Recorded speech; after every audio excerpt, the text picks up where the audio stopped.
Same mission, same country. One failed, one didn't. 46 years changed everything. What went so wrong, and how did they fix it? This is the mission that changed all. Here's how. We discuss its first to last and how USA got learnt and how they apply this in 2026 to rescue crew member in Iran.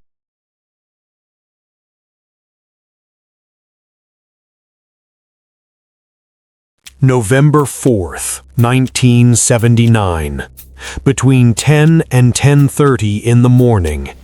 Inside the U.S. Embassy in Tehran, chaos was unfolding.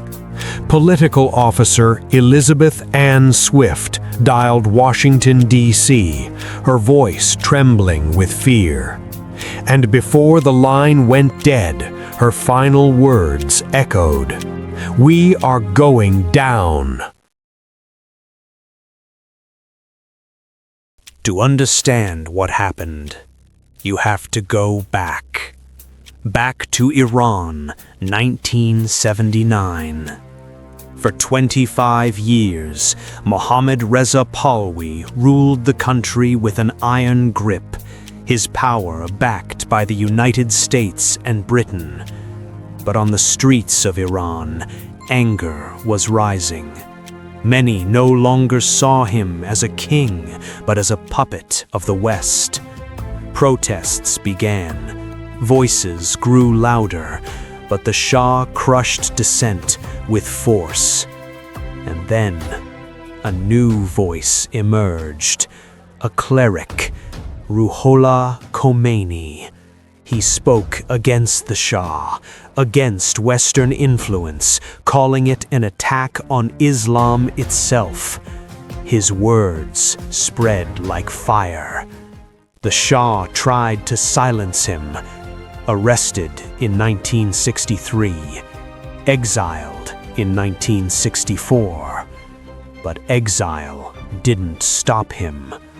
From afar, his voice returned to Iran through secret audio tapes, passed hand to hand, uniting students, workers, and religious leaders, an entire nation turning against its king. By 1978, the streets were no longer calm. They were burning. Crowds filled the cities. American flags burned.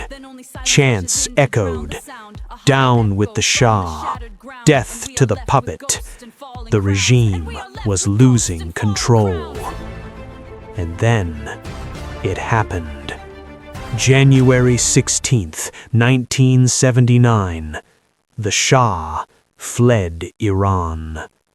A king without a kingdom. Weeks later, February 1st, Khomeini returned. Millions flooded the streets to welcome him. And within days, a 25-year monarchy collapsed. Iran was no longer a kingdom. It had become an Islamic republic. After leaving Iran, the Shah wandered through countries like Egypt, Morocco, the Bahamas, and Mexico. As his health worsened, the U.S. initially hesitated to admit him, fearing backlash in Iran. But in October 1979, under pressure from figures like Henry Kissinger and David Rockefeller, President Jimmy Carter allowed the Shah to enter the U.S. This triggered massive protests in Tehran, with chants of death to America. Iran demanded the Shah's return, but the U.S. refused. Enraged protesters gathered outside the U.S. Embassy.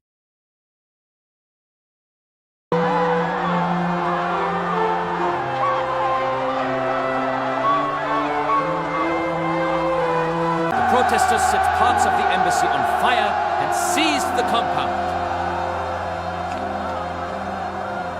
The hostages were blindfolded, tied, and paraded through Tehran. The 66 American hostages would remain imprisoned for 444 days. President Jimmy Carter tried diplomacy. He tried economic sanctions.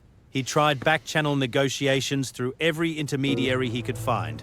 Nothing worked. Days turned into weeks, weeks into months. The American public was watching. Every single night, Ted Koppel's new show, Nightline, was literally created to count the days of the crisis. Every evening, Americans sat in their living rooms and watched that number climb.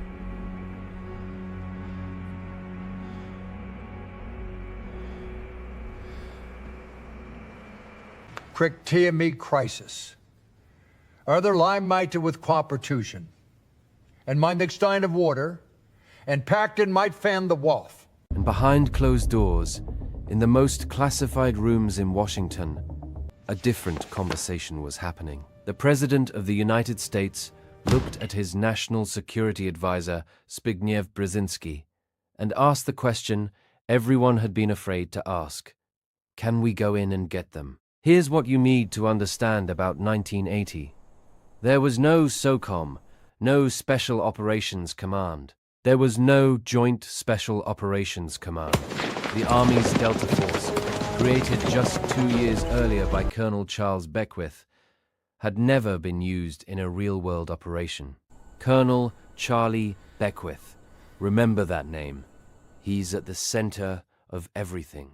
Beckwith had spent a year with the British SAS in the early 1960s. He came back to America and spent the next 15 years fighting the Pentagon bureaucracy to build an American equivalent. Delta Force was his life's work, his obsession, his child. And now, before it had ever been tested, it was being asked to pull off the most complex hostage rescue in military history. He named the operation Operation Eagle Clue. We discuss its first to last and how USA got learned.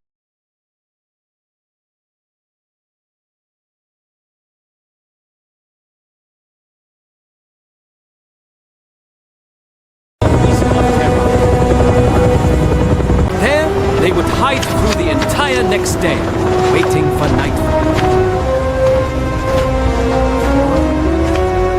Under cover of darkness, CIA agents already inside Tehran would pick up Delta in trucks and drive into the capital. The guards and free the hostages. Operation Eagle Claw. Some say the Gulf of Oman, 800 Marine aviators, hand-paid, months of training, every waypoint memorized. Delta operators fly toward Desert 1 aboard C-130s. As it go, and almost immediately, things start to go wrong. Helicopter 6, warning light, crack in blade spar. Emergency landing in the desert. Helo 6, it's abandoned. 8 helicopters, down to 7. They press on, into the desert.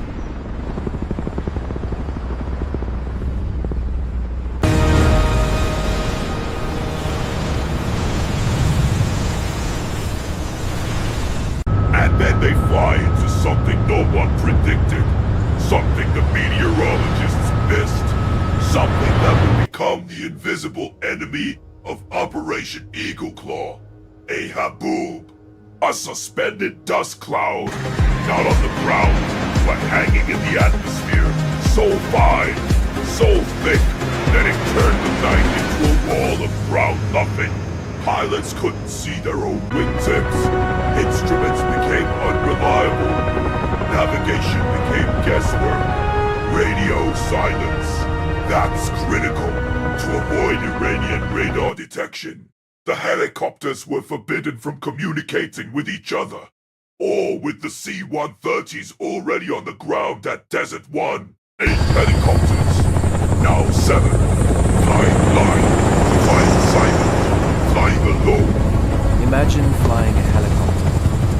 200 feet, at night, with no external references, through what is essentially flying inside a paper bag filled with talcum powder. Your spatial orientation is gone. You don't know which way is up, and you can't talk to anyone because you're under radio silence. Helicopter number 5. Its navigation and flight instruments fail in the dust cloud. The pilot, unable to see, unable to navigate, unable to call for help, makes a decision. He turns around. He flies back to units. 6. They're at the minimum. Every single remaining helicopter must make it to Desert 1. Every single one must be flyable. There is no margin left. 0. The C-130s are on the ground. Colonel Beckwith and his Delta operators have established a perimeter. Combat controllers have marked the landing strip with infrared lights, and they wait.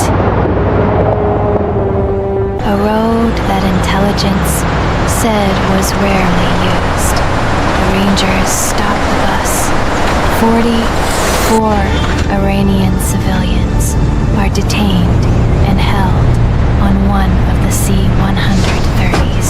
Then, headlights, a fuel truck moving fast. Rangers try to stop it. The truck doesn't stop. A Ranger fires an M72 ALA rocket. The fuel truck explodes, a massive fireball lighting up the desert for miles. The driver escapes into a second vehicle that was following behind the truck, a small pickup. It races away into the darkness before anyone can stop it. Beckwith watches the fireball climb into the sky.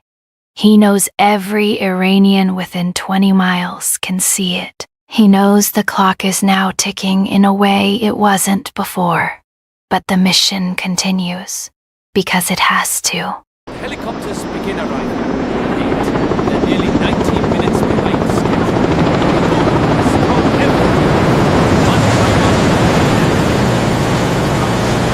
Pilots are exhausted, disoriented, shaken. And then comes the report that ends everything.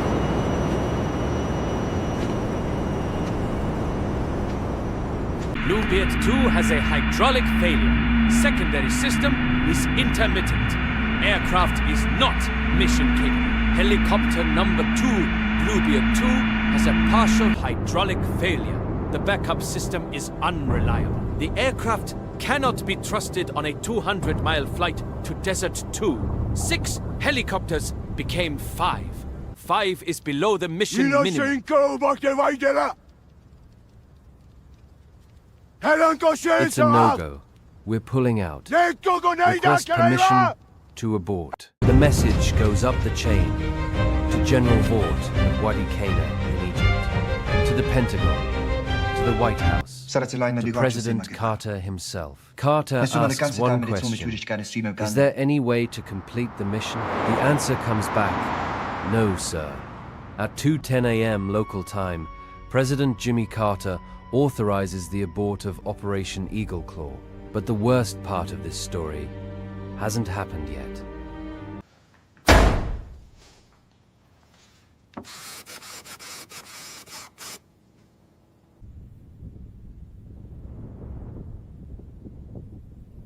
But the worst part of this story hasn't happened yet. The abort creates chaos. 8 aircraft, helicopters, C-130s are now on the ground in a space never designed to hold them. They need to refuel the helicopters for the flight back to the Nimbus. Vehicles are repositioned. Rotors are turning. Dust is everywhere.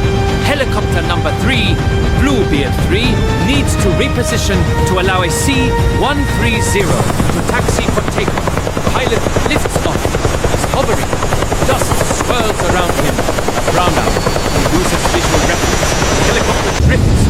The helicopter's rotor blade strikes the cockpit of the C-130 EC 130E, call sign Republic 5, which is fully loaded with fuel and Delta operators. The two aircraft erupt in a fireball. Ammunition cooks off, fuel burns. The desert night turns into an inferno. 8 Americans die in the fire.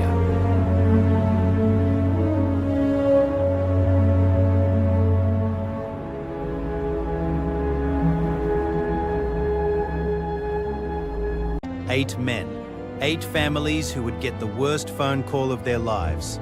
Not killed by the enemy, not killed in battle, killed by dust, confusion, mechanical failure, and the crushing weight of a plan too complex for the forces available. The surviving personnel evacuate. They leave behind the helicopters, fully intact. The Iranians will find all of it at sunrise, and they will parade it before the world. Late yesterday, I cancelled a carefully planned operation. It was my decision to attempt the rescue operation. It was my decision to cancel it when problems developed. The responsibility is fully my own.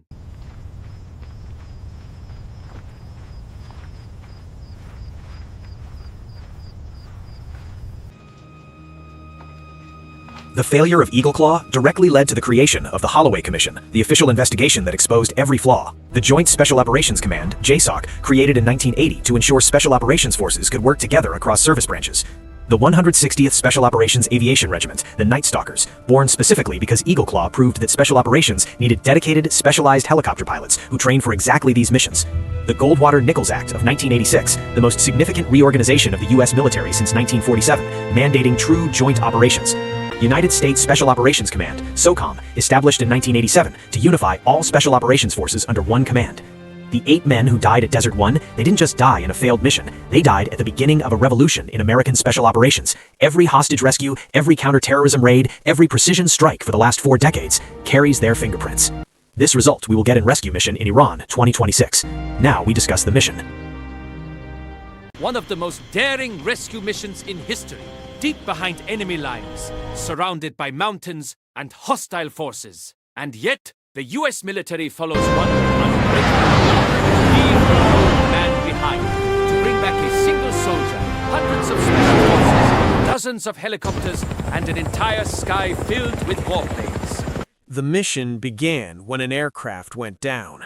After both crew members ejected, the pilot was successfully rescued, but the weapons systems officer was injured. His first objective: reach higher ground. Despite his injuries, he hiked nearly 2 miles and climbed a 7,000-foot ridgeline. While avoiding capture, he managed to activate his emergency beacon, allowing U.S. forces to begin tracking his location. But he couldn't stay on the radio continuously. His communication had to remain intermittent, because if he transmitted too often, IRGC signal intelligence teams could pinpoint his exact position.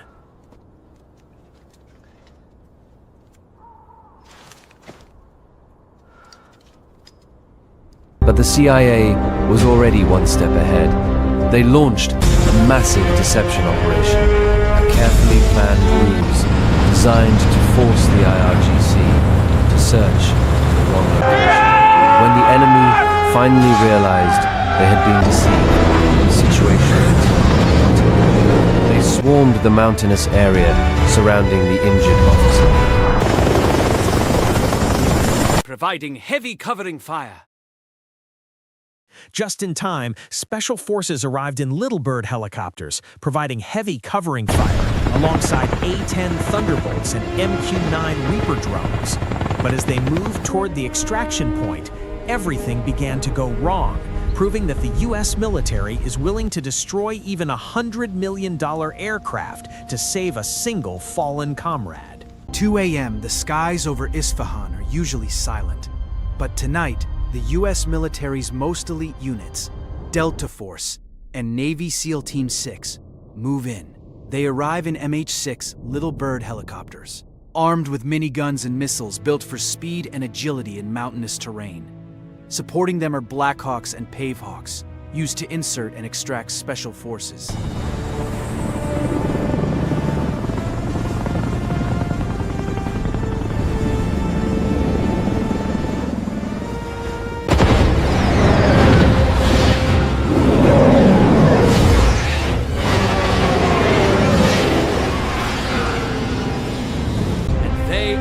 alone. Above them, dozens of aircraft, including HC-130J Combat Kings and DA-18 Prowlers blanket the region. They unleash electronic warfare that blinds Iranian radar systems. Meanwhile, MQ-9 Reaper drone keeps constant watch over the wounded officer.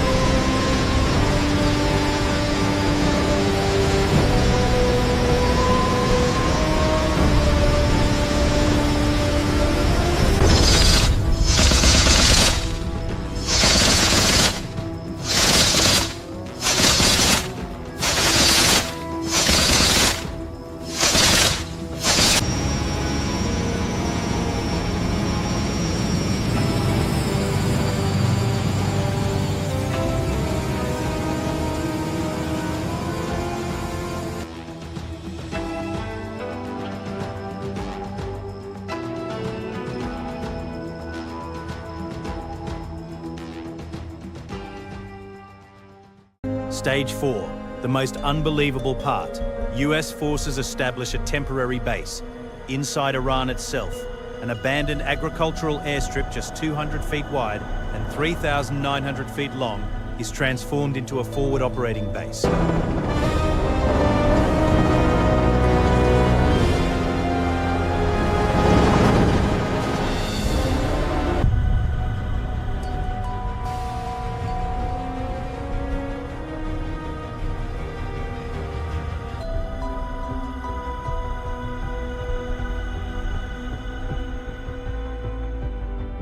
Stage 5. Against all odds, Special Forces navigate the rugged terrain and reach their objective, establishing a defensive perimeter around the wounded officer.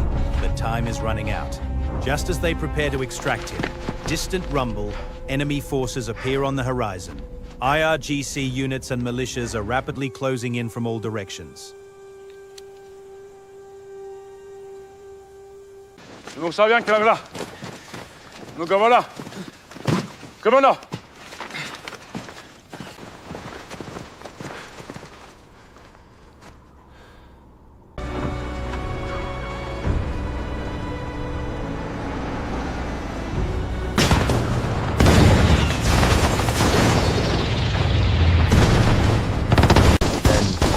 Then the battle begins.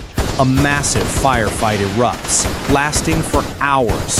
U.S. commandos come under heavy attack from all sides, but they establish a full 360-degree defensive perimeter. From above, aircraft unleash continuous strikes on enemy forces. A-10 Thunderbolts and other assets deliver devastating firepower against Iranian positions. That air support gives them the most valuable thing: time.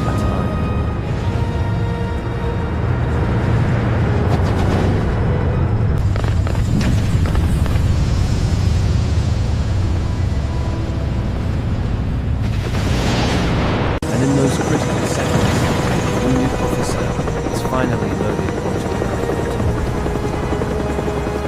plane. But just when it seems like they're safe, another problem arises. The bopping gear?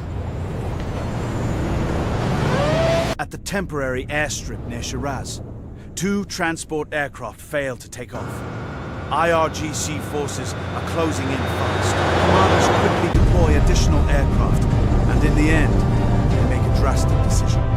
They destroy their own disabled aircraft to prevent sensitive information from falling into enemy hands. Because in this mission, and in this military no, one gets left behind.